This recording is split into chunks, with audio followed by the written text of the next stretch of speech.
Hey, remember 2021? Yeah, that was that like period of time, I think 365 days, and it ended like a third of a year ago. Yeah, that's the one I'm talking about. A lot of eyeshadow palettes came out that year, and a lot of them tempted me. Some I purchased, a lot I didn't, and today I kind of want to go through palettes that caught my eye and I ended up not buying, and talking through the reasons why I'm, for the most part, happy that I didn't buy them. This is going to be kind of part one because I also want to go through the palettes that I did buy and probably rank those and kind of see where I went wrong, and I hope that through this it'll help me in making better palette purchasing decisions in the future. So I'm going to give myself a little bit of room so you can see my beautiful tissue box, and I can put palette pictures up here, and I'm gonna go kind of in order because that's how I have them written down, about palettes that tempted me but I didn't buy in 2021. So the first one, in January, the Angelica Nyquist and Kaleidos palette collab Club Nebula came out. And at the time, I was really back and forth on it. I was on the website when they launched it, and I ultimately decided not to buy it. I think a big factor was the fact that shipping was so much, and I had bought a lot at the holiday season right before this, so I didn't want to put that much more of a strain on my finances. I liked Angelica's makeup style because she's another person that likes a lot of color. I feel like I'm slowly getting out of that a little bit, but at the time I was still gung-ho, all about color, and I like that this was a colorful palette, but the big difference between my makeup style and hers is that she loves a lot of colorful mattes, and I love a lot of colorful shimmers. And that was the main factor that made me not get this. It's a 15 pan palette, and 10 of those are mattes, 5 of them are shimmers. This is probably the one out of all of these that I'm the most sad that I don't have. Just because some of those shimmers look so beautiful, but then I look at all of those mattes and I'm like, I don't need all those mattes. Most of those colors are colors that I have in my single shadows anyway, and they never get use. So it makes sense that I skipped over this one. I'm also like still waiting for the perfect Kaleidos palette to try them. I've never tried them. I am still looking at the Escape Pod palette, but I don't know. I just feel like they're going to release a palette that's going to be perfect for me, and I'm going to try them out then. But yeah, this palette, it was limited edition, so you can't get it anymore. I think if it stayed available throughout the whole year, I probably would have gotten it at some point, but I don't have it, and I think it is for the best because I don't need that many colorful matte duplicates in my collection. The next one is the Urban Decay Naked Wild West palette. This is like a mostly neutral palette with a couple blues in it, and I think it was just like exciting, and I think there's something nostalgic about those Naked palettes. I don't have any other than the Naked 3, and like the Naked 3 is kind of reserved in my nostalgia collection for now. I actually probably am going to make a video about the Naked 3 where I dupe it out and maybe declutter it, but either way, I think this might have been the first Naked palette that they came out with that's vegan, and instantly when I see that, my little cat ears perk up and I'm like, oh, vegan you say? But it just seemed very underwhelming. I watched a couple of reviews of it and I'm like, it just looks like a good palette that if I got this when I had a really small collection when I was like in college, I probably would have used it a lot, and those 2 blues would have been like a fun pop of color. But like me, a color lover who only wants this for nostalgia, has way too many neutrals that they don't use. It just wasn't a good purchase for me, and I'm really happy that I didn't get it. Next up is the e.l.f. and Chipotle collab, which I feel like is pretty timely considering they just announced their Dunkin' Donuts collab as I'm filming. But this one I was tempted on the day it came out. I feel like it's a really well done neutral palette.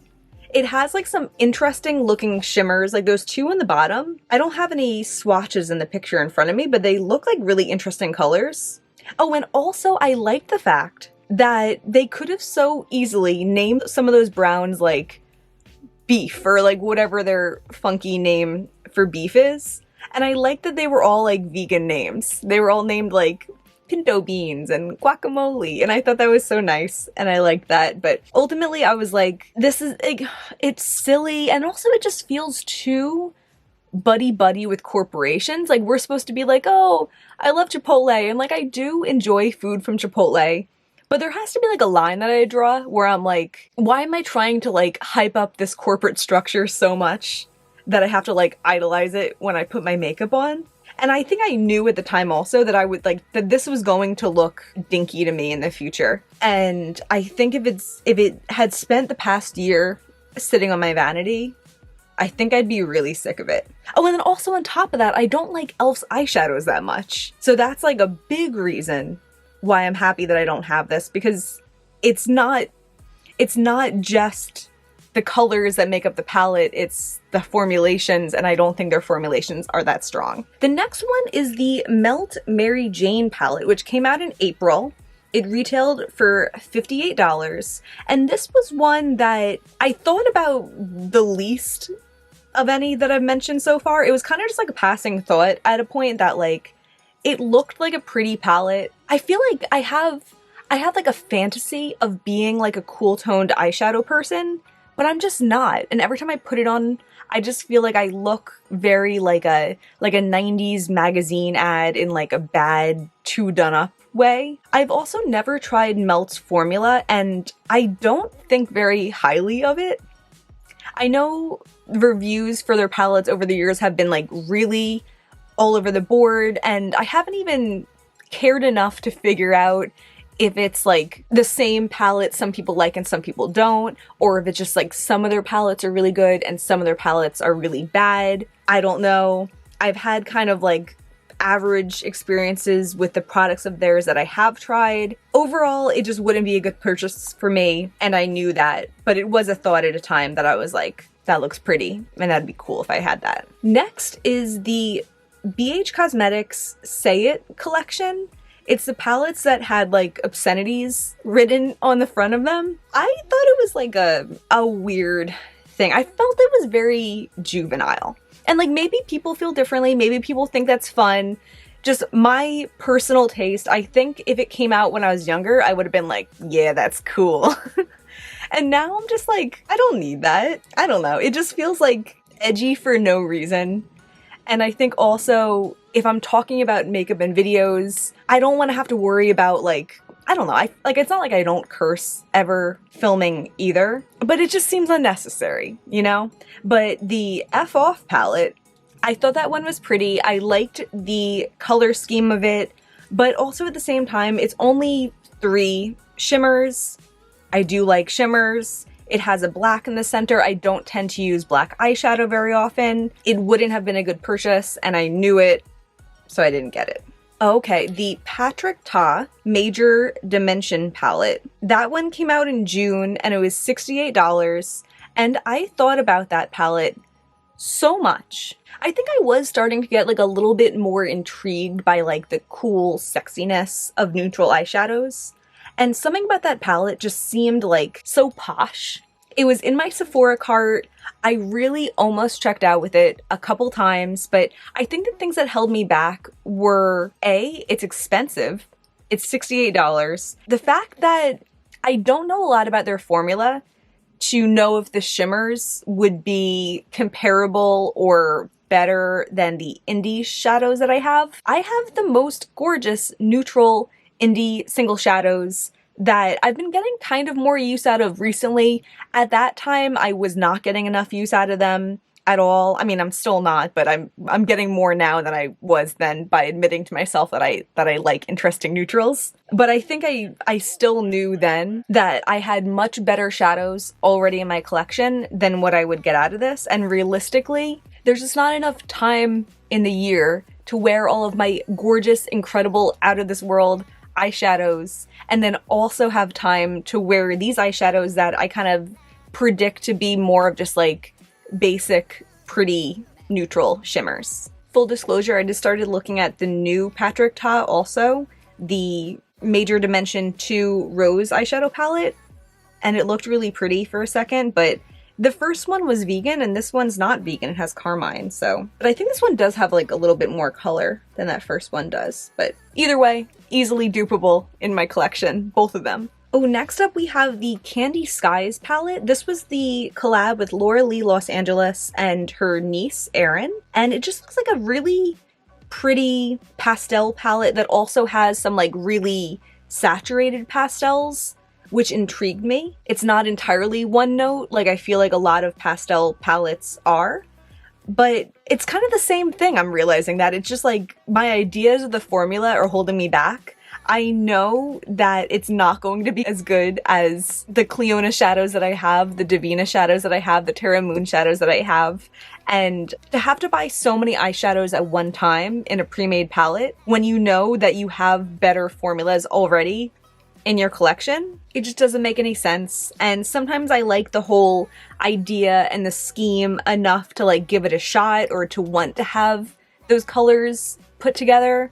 But in a lot of these cases, it's just not enough for me, you know? The next one is the ColourPop and Powerpuff Girls collab. This palette was vegan. All the palettes I'm talking about, I wanted them because they're vegan. But I was intrigued by those like bright mattes because I really do enjoy ColourPop mattes. On top of that also, I have a couple palettes from them, mostly the Honey palette and the Orange You Glad palette, that the shimmers are actually really good quality. So I think there is like a big discrepancy in the quality of their shimmers, but I have no idea about like how to know that before I get them. Because sometimes I'll see someone like do eye swatches of them and they'll look really good and then I'll get it in person and I'm just like, oh, it's just not good enough compared to the rest of my collection. So I thought it was cute. I was really tempted a couple times, but at the end of the day, it just wasn't worth taking a risk. Because palettes are hard to get rid of too. It's like, I don't want to take a risk and then have this palette in my collection for like the rest of eternity. The next one I really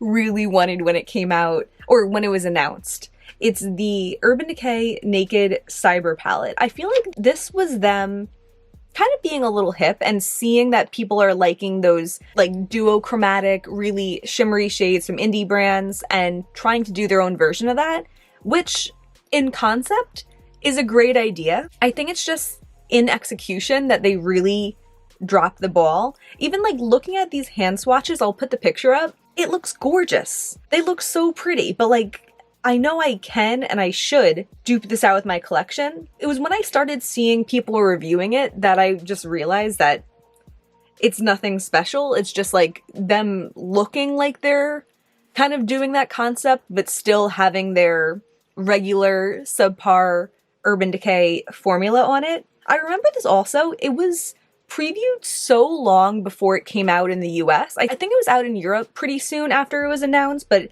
it was like 3 weeks or a month before it came out in the US, and that was enough time for me to be like, oh my god, I love that, I need it, I need to know everything about that, I can't wait to get my hands on it, to seeing people swatching it and just realizing like, it's not going to be what my fantasy of it is. The next one came out in October. It's the Danielle Myricks Lightwork Volume 3 palette. It was $125. It has those like indie shadow looking shadows, the like iridescent ones.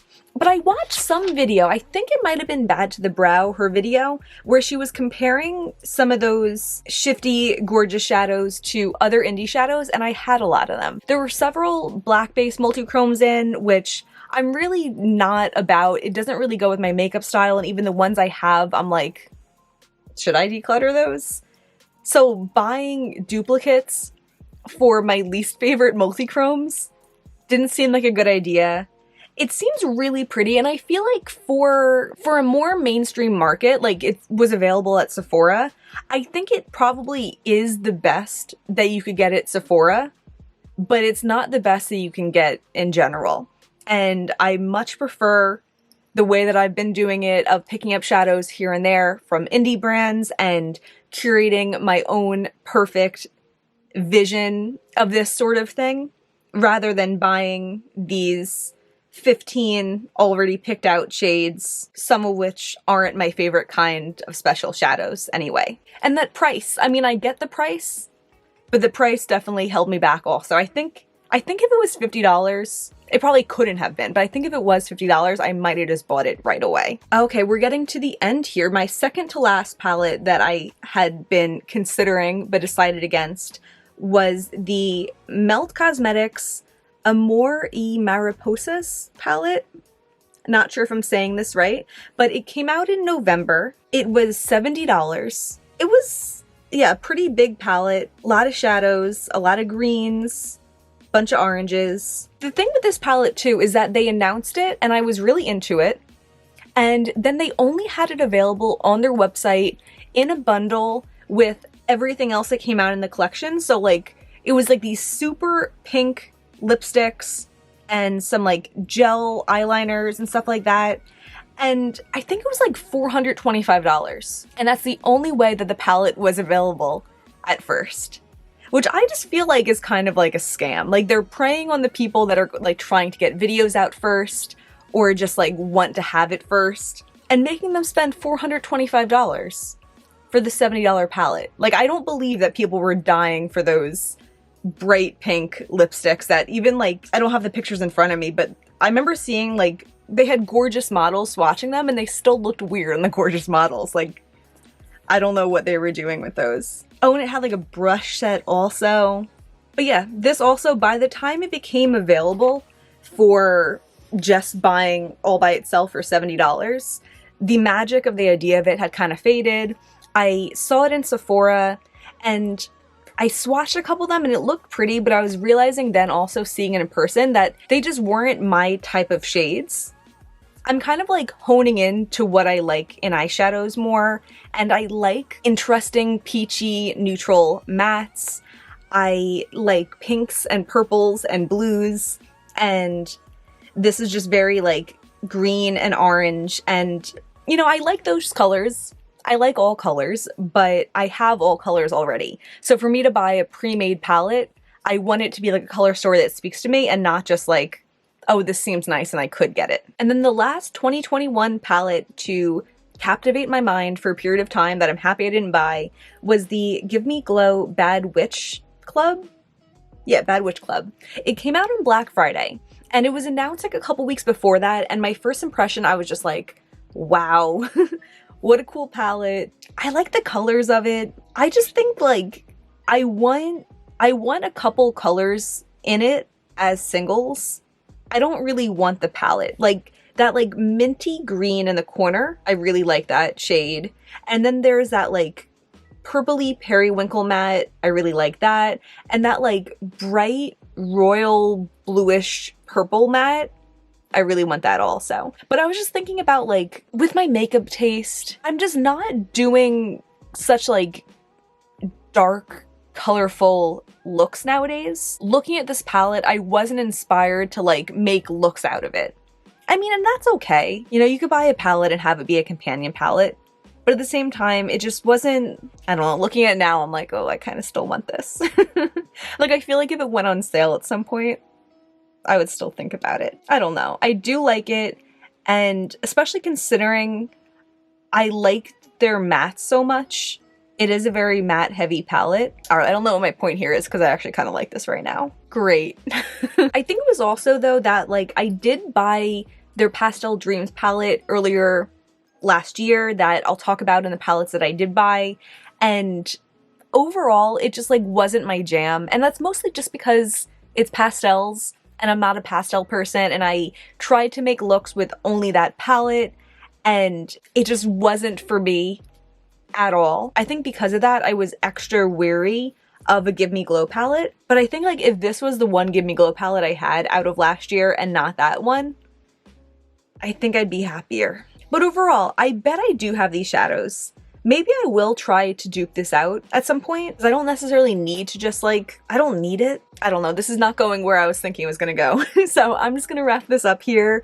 I hope this was fun to take a little walk down memory lane with me about some palettes that we were all looking at now that that exciting new makeup veil has been lifted from it. I look forward to checking back in about the palettes that I did buy. I have a lot of thoughts about those. Let me know if you're interested in hearing about that. I'll probably do it anyway though.